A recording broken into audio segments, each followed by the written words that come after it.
el mètode de l'autocàs. Seguim parlant d'estils de lideratge. I per què ho fem? Doncs perquè liderar, essencialment, és crear les condicions perquè les coses s'esdevinguin.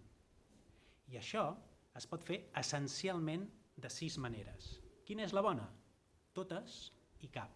En funció de la situació concreta i del moment concret, segurament hi haurà un tipus d'intervenció, d'acompanyament, de lideratge que serà més encertat.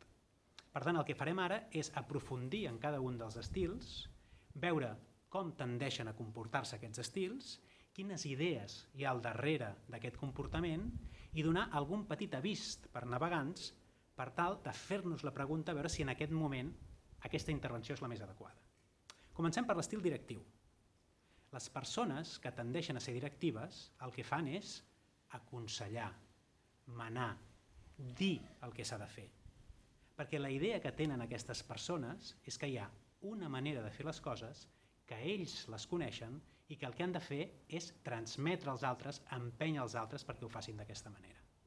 Aleshores, les persones que se senten molt identificades en aquesta manera de funcionar, seria bo que de tant en tant es preguntessin: segur que ara mateix només hi ha una manera de fer això?